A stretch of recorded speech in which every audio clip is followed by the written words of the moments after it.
कर रही है कमबैक कांग्रेस पार्टी और हमें विश्वास है कि हरियाणा में बड़े बहुमत के साथ लोगों ने कांग्रेस पार्टी को चुना है।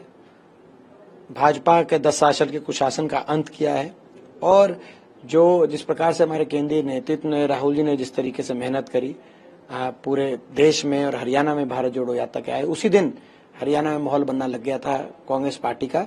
और कांग्रेस पार्टी बड़े बड़े भारी बहुमत से, आपको जब नतीजे आएंगे तब आप भी देखना।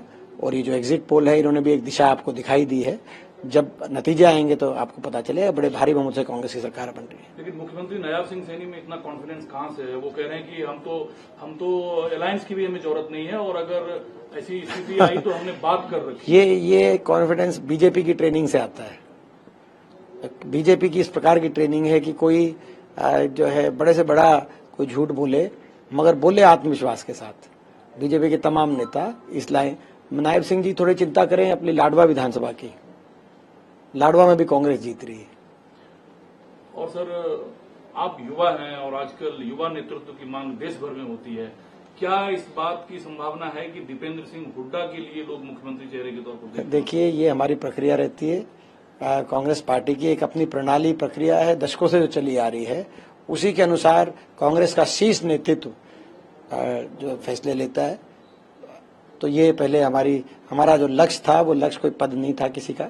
हमारा लक्ष्य था केवल बदलाव लाना, कांग्रेस की सरकार लाना। राहुल जी ने जो मेहनत करी थी और जिस ईमानदारी और सच्चाई से उन्होंने लड़ाई पूरे देश में लड़कर एक देश में माहौल बनाया कांग्रेस पार्टी के पक्ष में, हरियाणा में कांग्रेस की सरकार बनेगी, पूरे उत्तर भारत में उसका एक संदेश जाएगा। वो हमारा लक्ष्य, हम विश्वास के साथ, हमें पूर्ण भरोसा है कि वो लक्ष्य हमारा प्राप्त होगा और कांग्रेस की सरकार बनेगी और राहुल जी के हाथ हरियाणा मजबूत करेगा। लोकसभा चुनाव के बाद ही आपने लक्ष्य साध लिया था और आपसे मैं मिला था यात्रा के दौरान, आप कह रहे थे हरियाणा में कांग्रेस आएगी। ये जो कॉन्फिडेंस है, ये लोकसभा चुनाव के बाद आपको मिला और आपने यात्रा शुरू कर दी? देखिए, कॉन्फिडेंस हमें धरातल से जुड़े होने की वजह से मिला है। हम जो है 500 साल 365 दिन लोगों के बीच में रहते हैं, आप भी देखते हो, तो हमें पता है हरियाणा में लोगों की क्या भावना थी। उस बात का पिछली बार भी हमें पता था। पिछली बार भी मैंने कहा था कि ये 75 पार का नारा कुछ नहीं है। और इस बार कांग्रेस के बड़ा बहुमत कांग्रेस को मिलेगा और हरियाणा में एक नई शुरुआत के लिए लोगों ने मतदान किया। एक नई शुरुआत हरियाणा में हो, हरियाणा आगे जाए, एक उज्जवल भविष्य की तरफ आगे जाए और बहुत बड़ी जीत ये हरियाणा में कांग्रेस की होने जा रही है, ऐसा हमारा विश्वास है।